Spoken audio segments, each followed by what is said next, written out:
Hello everyone. आज हम पढ़ने लगे हैं फ्यूचर कॉन्टिन्यूस टेंस के बारे में। इसे फ्यूचर कॉन्टिन्यूस भी कहते हैं और फ्यूचर प्रोग्रेसिव टेंस भी कहते हैं। जिस तरह हमने प्रेजेंट कॉन्टिन्यूस में पढ़ा था कि उसे प्रेजेंट कॉन्टिन्यूस भी कहते हैं और प्रेजेंट प्रोग्रेसिव टेंस भी कहते हैं। सबसे पहले हम देख लेते हैं कि हम इसको इस्तेमाल किस टाइम पे करते हैं। It is use to talk about something which will be in progress at a time in the future. इसको हम तब इस्तेमाल करते हैं जब हमने किसी ऐसे एक्शन के बारे में बताना है जो कि फ्यूचर में हो रहा होगा। अब यहीं से आपको समझ आ गया कि उर्दू में फ़िक्रे के एंड पे क्या आता है, रहा होगा, रही होगी, रहे होंगे। रहा, रही, रहे कॉन्टिन्यूस को शो करेंगे और फ्यूचर यानी मुस्तकबिल में आने वाले वक्त में वो काम हो रहा होगा। अब अगर हम इसके हेल्पिंग वर्ब्स की बात करें तो इसमें दो हेल्पिंग वर्ब्स इस्तेमाल किए जाते हैं, विल बी और शैल बी। फ्यूचर इंडेफिनिट में विल और शैल अलग अलग सिंपल था। अब कॉन्टिन्यूस में जब आ रहा है तो ये हो जाएगा विल बी और shall B.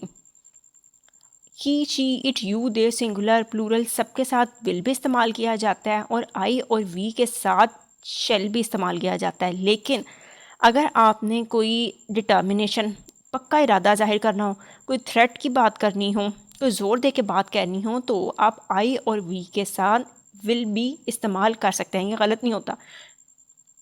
Form of verb आपने फर्स्ट फॉर्म ऑफ वर्ब इस्तेमाल करनी है प्लस आईएनजी। आईएनजी रहा, रही, रहे को शो करेगा। फ्यूचर कॉन्टिन्यूस इस्तेमाल कब होना है, यानी मुस्तकबिल में कोई काम हो रहा होगा। हेल्पिंग वर्ब विल बी और shall be, first form of verb plus ING. Urdu में फ़िक्र के एंड पे रहा होगा, रही होगी, रहे होंगे आएगा। अब कुछ एग्जांपल से इसको देख लेते हैं। ही will be looking for her, वो उसे ढूंढ रहा होगा। ही के साथ अब हमने विल बी का हेल्पिंग वर्ब लगाया। आई शैल बी टीजिंग देम, मैं उन्हें तंग कर रहा हूँगा। आई के साथ हमने शैल बी लगाया है। अगर आप विल बी लगा रहे हैं कुछ कंडीशंस में वो भी ठीक है। अब नेक्स्ट हम देखते हैं पॉजिटिव सेंटेंसेस। पॉजिटिव सेंटेंसेस उन सेंटेंसेस को कहते हैं जिनमें हम सिंपल कोई बात बता रहे होते हैं। इसका स्ट्रक्चर ये होता है, सबसे पहले सब्जेक्ट आ जाता है। सब्जेक्ट कहते हैं डूअर ऑफ एन एक्शन को, यानी काम को करने वाला कौन है। इसके बाद हेल्पिंग वर्ब, हमारे दो हेल्पिंग वर्ब हैं फ्यूचर कॉन्टिन्यूस में, विल बी और shall be. First form of verb plus ING और object. First form of verb जो है इसे मेन वर्ब भी कह सकते हैं, ये हमें बताती है कि एक्शन क्या हो रहा है, काम क्या हो रहा है। ऑब्जेक्ट यानी ये जो एक्शन हो रहा है ये किस चीज़ पे हो रहा है। अब कुछ एग्जाम्पल्स इसको अच्छी तरह समझ लेते हैं। The boys will be running after a cat, लड़के बिल्ली के पीछे भाग रहे होंगे। अब बॉयज़ ज़्यादा सारे लड़कों की बात हो रही है तो इसमें कोई चेंज इस किस्म का नहीं है कि सिंगुलर के साथ हेल्पिंग वर्ब कौन सा आएगा, प्लूरल के साथ कौन सा आएगा, सिंपल विल बी आएगा। He will be living with us, वो हमारे साथ रह रहा होगा। You will be listening to your mother, आप अपनी माँ को सुन रहे होंगे। अब लिसन के बाद टू लाजमी आता है। You will be listening your mother गलत होगा, टू लाजमी आएगा। तो सबके साथ हमने विल बी का हेल्पिंग वर्ब लगाया और फर्स्ट फॉर्म ऑफ वर्ब लगा के साथ में आईएनजी लगाया हुआ है। अब इसमें रनिंग, लिविंग और लिसनिंग जो है ये मेन वर्ब है, ये हमें बता रही है कि काम क्या हो रहा है सेंटेंस में। नेक्स्ट है negative sentences.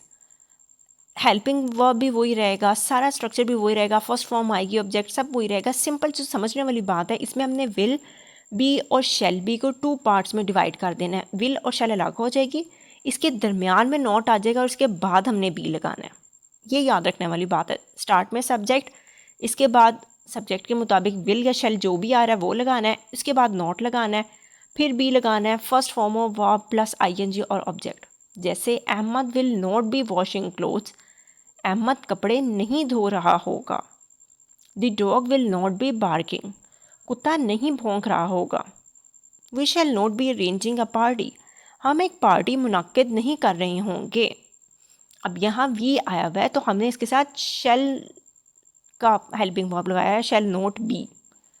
They will not B quarrelling with each other, quarrelling का मतलब होता है झगड़ा करना, वो एक दूसरे के साथ लड़ झगड़ नहीं रहे होंगे। अब दे के साथ हमने विल लगाया हुआ है, विल नॉट बी।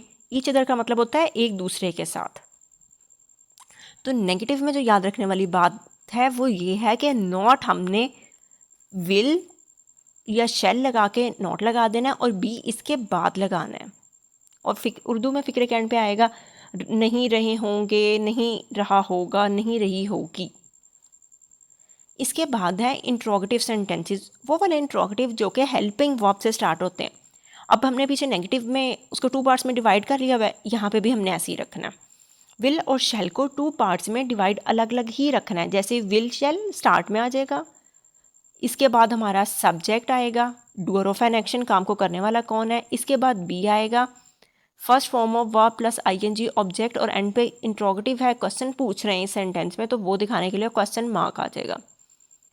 जैसे will they be sitting here till late at night, क्या वो रात तक यहाँ बैठे रहे होंगे, देर रात तक यहाँ बैठे रहे होंगे। Shall I be taking our test next week, क्या मैं अगले हफ्ते टेस्ट दे रहा होऊंगा। विल यू बी स्विंगिंग, क्या आप झूला झूल रहे होंगे। Will it be snowing on mountains these days, क्या इन दिनों या आजकल पहाड़ों पर बर्फबारी हो रही होगी। अब इसमें सिटिंग, टेकिंग, स्विंगिंग, स्नोइंग जो है ये हमारी मेन वर्ब है। और टेकिंग टेस्ट जब कहते हैं तो ये स्टूडेंट कह रहा है कि मैं टेस्ट दे रहा हूँगा। अगर टीचर देगा तो वो आएगा गिव टेस्ट। जब टीचर बच्चों को देता है कि ये लें आप, ये टेस्ट ले लें, आप इसे सॉल्व कर लें, तो वो गिव होता है। टेकिंग अ टेस्ट, स्टूडेंट की बात की जा रही है कि वो टेस्ट दे रहा होगा। Shall I be taking a test next week, क्या मैं अगले हफ्ते टेस्ट दे रहा हूँगा।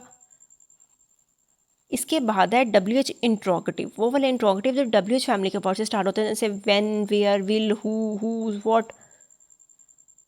लेकिन हाउ भी WH फैमिली में ही आता है, इसमें भी वही रहेगा, सारा स्ट्रक्चर्स अलग अलग ही रहना है। विल और शैल ने जो करने वाली बात है वो सिर्फ ये है कि WH का जो भी फैमिली का वर्ड है वो बिल्कुल स्टार्ट में आ जाएगा। When will you be going abroad, आप बैरून मुल्क कब जा रहे होंगे। अब WH फैमिली का जो वर्ड है वो हमने बिल्कुल स्टार्ट में लिख दिया है। Y shell I B weeping, मैं क्यों रो रहा होऊंगा। अब यहाँ हमने आई के साथ शैल लगाया हुआ है। How will they be digging a hole, वो होल कहते हैं सुराख को, वो सुराख कैसे खोद रहे होंगे। हाउ का मतलब होता है कैसे। What will she be doing tomorrow, वो कल क्या कर रही होगी। वैन का मतलब होता है कम, वाई का मतलब होता है क्यों, हाउ का मतलब होता है कैसे, और व्हाट का मतलब होता है क्या। तो जब भी WH फैमिली का कोई वर्ड आ रहा है तो वो स्टार्ट में आ जाएगा। अगर वैसे इंट्रोगेटिव है कोई भी जो हेल्पिंग वर्ब से स्टार्ट होगा तो सारे इंट्रोगेटिव में हेल्पिंग वर्ब हम स्टार्ट में ले आते हैं। आई होप आपको इसकी अच्छे से समझ आ गई होगी। अगर आपको कोई क्वेश्चन हो तो आप कमेंट बॉक्स में पूछ सकते हैं। वीडियो पसंद आई हो तो please like, share and subscribe.